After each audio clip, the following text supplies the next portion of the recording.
கை, கால், கழுத்து என உடல் முழுவதும் வலியெடுக்க சர்வாவிற்கு என்ன நடக்கிறது என்பதே புரியவில்லை. கடினப்பட்டு தன் முன்னால் யார் இருக்கிறார்கள் என்பதை பார்க்க பிளாக் டி-ஷர்ட் அணிந்திருந்த ஒருவன் சர்வா முன்னால் வந்து நின்றான். யாரா நீ என்று அவனை பார்த்ததும் சர்வா கேட்க, நாங்கள்லாம் உன்னை கடத்திட்டு வந்திருக்கோம், இப்பவாவது உனக்கு புரியுதா இல்லையா என்றவன் சிரிக்க கூடவே பல சிரிப்பு சத்தமும் கேட்க அப்போதுதான் அந்த இடத்தில் இன்னும் சிலர் இருப்பதையே சர்வா கவனித்தான். ஓகே, இவங்க என்ன கிட்னாப் பண்ணி இருக்காங்க என்று யோசித்த சர்வாவிற்கு காரணம் புரியவே இல்லை. டேய், அந்த கட்டையெல்லாம் எடுத்துட்டு வாங்கடா என்று ஒரு தடியன் சொல்ல அதற்கு 2 பேர் அங்கிருந்து ஓடினர். உங்களுக்கெல்லாம் எவ்வளவு பணம் வேணும்னு சொல்லுங்க, நான் தரேன், என்னை விட்டுருங்க என்று சாதாரணமாக சொன்னான் சர்வா. பணம் வேணும்னா உங்ககிட்ட இருந்து கொள்ளையடிக்க எங்களுக்கு 10 நிமிஷம் ஆகாது. உன்னை கடத்திட்டு வந்திருக்கிறது எதுக்குன்னு நினைச்ச? இனிமே நீ ஆகாஷ் சார் விஷயத்துல தலையிடவே கூடாது, அதுக்கு தான் என்று அவன் கூறியதும் சர்வா சிரித்து விட்டு, ஓஹோ, நீங்க எல்லாம் ஆகாஷ் போடுற பிஸ்கட்டை கவர நாய்களா என்று திமிராக கேட்டான். என்னடா சொன்ன என்று அவன் சட்டை காலரை பிடித்து தூக்கி அடித்த தடியன், தேவையில்லாம பேசுன, இங்கிருந்து உயிரோட போக முடியாது என்று மிரட்டினான். அதை கேட்டு சிரித்த சர்வா, நான் யாருன்னு தெரியாம என் மேல கை வச்சிட்டேன், இதுக்கப்புறம் என் உடம்புல ஒரு சின்ன கீறல் விழுந்தா கூட இந்த சென்னை முழுக்க ரத்த ஆறு ஓடும் என்று கூற அந்த தடியன் அவன் சட்டை காலரை விட்டுவிட்டு சிரிக்க ஆரம்பித்தான்.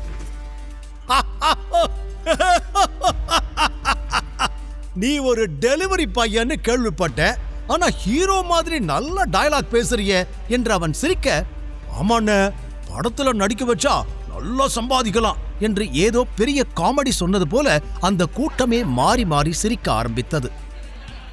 அப்போது கட்டையை எடுக்கச் சென்றவன், அண்ணா கட்டை ரெடி என்று 5 உருட்டு கட்டைகளோடு அங்கு வந்து சேர்ந்தான். என்னதான் சர்வாவால் எத்தனை பேர் வந்தாலும் அடித்து சமாளிக்க முடியும் என்றாலும் இப்போது அவன் கை கால்கள் 2ம் கட்டப்பட்டிருந்தது. அதனால் எப்படியும் இவர்களிடம் பொறுமையாக பேசித்தான் தப்பிக்க முடியும் என்பது அவனுக்குமே சில நிமிடங்களில் புரிந்து போக, நிறுத்துங்க, நான் சொல்றத கொஞ்சம் பொறுமையா கேளுங்க என்று சத்தமாக கூறினான் சர்வா.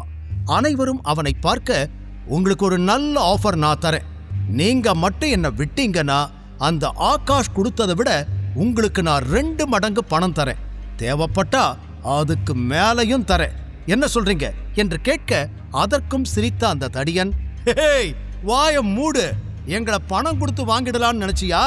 டேய், இவன் இதுக்கு மேல என்ன சொன்னாலும் கேட்காதீங்க, இவனை அடிச்சு கைய காலை உடைச்சு தூக்கி வண்டியில ஏத்துங்க, ஆகாஷ் சார் காலடியில கொண்டு போய் போடணும், அப்பதான் எவ்வளவு பெரிய ஆள் கிட்ட பிரச்சனை பண்ணி இருக்கிறோன்னு இவனுக்கு புரியும், அடிங்கடா என்று கூறியவன் நகர்ந்து விட அவனது ஆட்கள் ஆளுக்கு ஒரு கட்டையோடு கை கால்கள் கட்டப்பட்டிருந்த சர்வாவை அடிக்க அவனை நெருங்கினர்.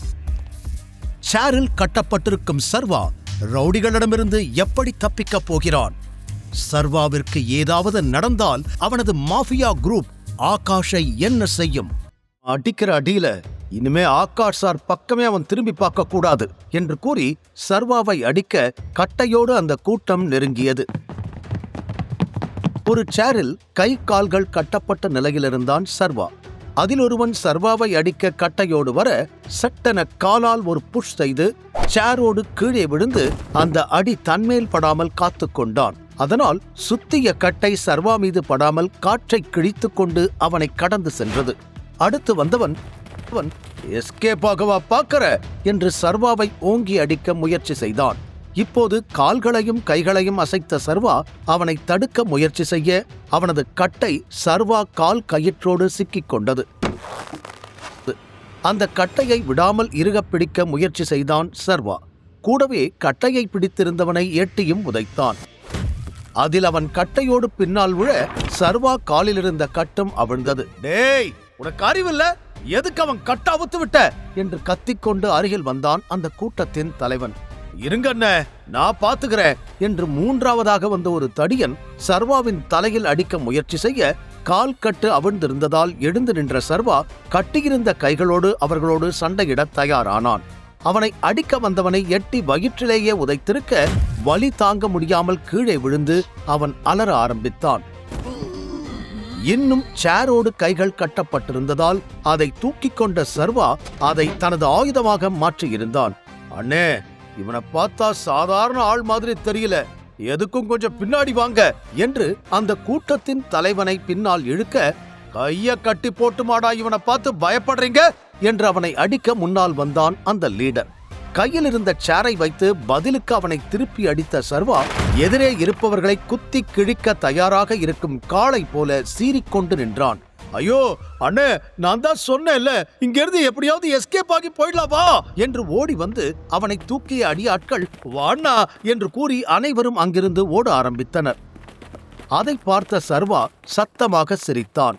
ஆனால் சில நொடிகள் கழித்துதான் ஏற்கனவே அவர்களால் ஏற்பட்ட காயங்கள் இன்னும் உடலில் இருப்பதும் அவை வலியை கொடுப்பதையுமே அவன் உணர்ந்தான். அதிலும் தலையில் அடித்த அடியில் இன்னும் கூட லேசாக ரத்தம் கசிந்து கொண்டிருக்க அப்படியே அமர்ந்து விட்டான் சர்வா. கொஞ்சம் கொஞ்சமாக மயக்க நிலைக்கு செல்ல இருந்தவன் எப்படியோ கை கட்டுகளை கடினப்பட்டு அவிழ்த்து தனது பேண்ட் பாக்கெட்டுக்குள் வைத்திருந்த போனை எடுத்து விக்ரமனுக்கு அழைத்து விஷயத்தை சுருக்கமாக கூறி வரச் சொன்னான். இந்த நிலையில் அவனுக்கு நெருக்கமான நம்பிக்கையான ஒரே ஆள் விக்ரமன் மட்டுமே. அடுத்த அரை மணி நேரத்திலேயே அந்த இடத்திற்கு வந்து சேர்ந்திருந்தார் விக்ரமன். இருட்டாக இருந்த அந்த பேஸ்மெண்ட்டுக்குள் விழுந்து கிடந்த சர்வாவை பார்த்ததும் துடித்து போனவர் ஓடிச் சென்று அவன் தலையை தன் மடியில் வைத்துக் கொண்டு கேட்டார். டைகர், உனக்கு என்ன ஆச்சு? யார் இப்படி பண்ணது? என்ன கிட்னாப் பண்ணிட்டாங்க. இப்போ ஐ அம் ஃபைன் என்று பாதி திறந்த கண்களோடு தலையிலிருந்த வலியை பொறுத்து கொண்டு மெதுவாக கூறினான் சர்வா. சரி ஒண்ணு இல்ல சர்வா, நான் வந்துட்டேன் இல்ல, இப்பவே நான் ஆம்புலன்ஸ்க்கு கூப்பிடுறேன் என்று கூறி போனை கையில் எடுத்தார் விக்ரமன். நோ அதெல்லாம் வேண்டாம், நான் நல்லாதான் இருக்கேன், வீட்டுக்கு போனா போதும், என்ன வீட்டுல விட்டுடுங்க என்று சர்வா பிடிவாதமாக கூற அவனை இந்த நிலையில் வீட்டிற்கு அழைத்துச் செல்ல விக்ரமனுக்கு சிறிதும் விருப்பமில்லை. டைகர், ரத்தம் வந்துகிட்டு இருக்கு, இந்த நிலைமையில வீட்டுக்கு போகணும்னு சொல்ற, சொன்ன கேளு, நம்ம ஹாஸ்பிட்டல் என்று சொல்லி முடிப்பதற்குள் நான் நல்லாதான் இருக்கேன், என்ன வீட்டுக்கு கூட்டிட்டு போங்க என்று கட்டளை இடுவது போல கூறினான் சர்வா. அதற்கு மேல் விக்ரமனால் எதுவும் பேச முடியாமல் போக மெல்ல சர்வாவை எழுப்பி தனது காரில் ஏற்றிக்கொண்டவர் அங்கிருந்து கிளம்பினார். சர்வாவின் பழைய வீட்டு வாசலில் காரை நிறுத்த இறங்கிக் கொண்டவன் வீட்டிற்குள் செல்ல போக, சர்வா, நான் நாளைக்கு காலையில உனக்கு கால் பண்ணுவேன், உன்னோட கண்டிஷன் சரியில்லைனா கண்டிப்பா ஹாஸ்பிட்டல் போய்த்தான் ஆகணும், அப்ப வரமாட்டேன்னு இந்த மாதிரி அடம் பிடிக்க கூடாது என்று கராராக கூறினார் விக்ரமன். அதற்கு தலையை மட்டும் ஆட்டிவிட்டு வீட்டிற்குள் சென்றான் சர்வா. இன்னும் கூட தலையில் கசிந்த ரத்தம் அப்படியே இருக்க அதைக் கண்டு மனம் துடித்தாலும் வேறு வழியில்லாமல் அங்கிருந்து கிளம்பினார் விக்ரமன். வீட்டில் சில வேலைகளை செய்து முடித்த சர்வா வேதிகாவின் வீட்டிற்கு கிளம்பினார். இப்போது முன் இருந்ததை விட சற்று அவன் நிலைமை நன்றாகவே மாறியிருக்க, தூங்கி எந்திரிச்சா எல்லாம் சரியா போயிடும் என்று நினைத்துக் கொண்டவன் வீட்டிற்குள் நுழைய வாசல் வரை சிரிப்பு சத்தம் கேட்டது. மணியை பார்க்க இரவு 10 கடந்திருந்தது. இன்னும் தூங்காம இவங்க என்ன பண்றாங்க என்று யோசனையோடு சர்வா உள்ளே வர அங்கு டைனிங் டேபிளில் அம்பிகா, குணசேகரன், வேதிகா மற்றும் பிரவீன் 4வரும் அமர்ந்து டின்னர் சாப்பிட்டுக் கொண்டிருந்தனர். அங்கு பிரவீன் இருப்பதையே நன்றாக கவனித்தவனுக்கு கோபம் வந்தது. காரணம், சர்வா வழக்கமாக அமரும் சேரில் அமர்ந்திருந்தான். மேலும் வேதிகாவின் அருகில் வேறு அமர்ந்திருந்தான். உள்ளே வந்த சர்வாவை அவர்கள் கண்டுகொள்ளவே இல்லை. ஆண்டி, எனக்கு இங்க வரத்துக்கு ரொம்ப பிடிச்சிருக்கு, உங்களுக்கு ஓகேனா நான் டெய்லியும் கூட வருவேன், ஆனா உங்க பொண்ணோட புருஷன் ஒருத்தன் இந்த வீட்டுல இருக்கானே, அவனை பார்த்தாதான் என் மூட் ஸ்பாயில் ஆகுது என்று எரிச்சலோடு கூறினான். உடனே அம்பிகா, நீங்க கவலையே படாதீங்க, சீக்கிரமே அவங்க 2 பேருக்கும் டிவோர்ஸ் ஆயிடும் என்று சிரித்துக்கொண்டே கூறிவிட்டு வேதிகாவை பார்க்க அவள் முகத்தில் எந்த மாற்றமும் இல்லை. அப்படியா ஆண்டி, ரொம்ப நல்ல விஷயம், சீக்கிரம் பண்ணுங்க என்றான் பிரவீன். கூடவே அவனது பார்வை இப்போது வேதிகா மீது காதலாக படிய அவளுக்கு எரிச்சல் தான் அதிகமானது. அவன் முகத்தை பார்க்காமல் வேறு பக்கம் திருப்பிக் கொள்ள அம்பிகா பக்கம் திரும்பிய பிரவீன், ஆண்டி, உங்களுக்கு ஓகேனா நாளைக்கு நான் வேதிகாவை வெளியில கூட்டு போகட்டுமா என்று கேட்டான். அதை கேட்டதும் அம்பிகா முகத்தில் 1000 வாட்ஸ் பல்பு எரிந்தது. கண்டிப்பா, இதெல்லாம் என்கிட்ட கேட்கணுமா, நீங்க கூட்டிட்டு போங்க என்று வேகமாக கோரி முடிக்க இவ்வளவு நேரம் அமைதியாக அவர்கள் பேசுவதை கேட்டுக்கொண்டிருந்த சர்வா குறுக்கே வந்து நின்றான். இப்பதான் பிரச்சனைய பத்தி பேசிக்கிட்டு இருந்தோம், உடனே வந்து நிக்குது என்று முணுமுணுத்துக் கொண்ட அம்பிகா சர்வாவை பார்த்ததும் முகத்தை சுளித்துக் கொண்டார். குணசேகரன் அம்பிகாவை முறைத்துவிட்டு பின் சர்வாவிடம், என்ன நீ இவ்ளோ லேட்டா வர என்று கேட்டார். அதற்கு சர்வா பதில் சொல்வதற்குள், நேத்து கூட இதே மாதிரிதான் லேட்டா வந்தான், இவ்வளவு நேரம் வெளியில என்னதான் பண்றான்னு ஒண்ணுமே புரியல என்றாள் வேதிகா. அப்போதுதான் சர்வா நெற்றியிலிருந்து வழிந்திருந்த ரத்தத்தை கவனித்தாள். மேலும் அவன் சட்டையில் கூட இரத்தக்கரை ஆங்காங்கே இருந்தது. வேறு சட்டை மாற்றி இருந்தாலும் காயங்களின் மூலம் அவன் சட்டையில் மீண்டும் இரத்தக்கரை பட்டிருந்தது. இருந்தும் அவள் எதுவுமே கேட்கவில்லை. குணசேகரன் கேள்விக்கு பதில் கூறினான் சர்வா. கொஞ்சம் வேலை இருந்துச்சு என்று மட்டும் கூறிவிட்டு பிரவீனை முறைத்து பார்த்தவன், முழு கதையையும் கேட்டு மகிழ பாக்கெட் FM ஏபி டவுன்லோட் செய்யுங்கள். லிங்க் டிஸ்கிரிப்ஷனில் கொடுக்கப்பட்டுள்ளது.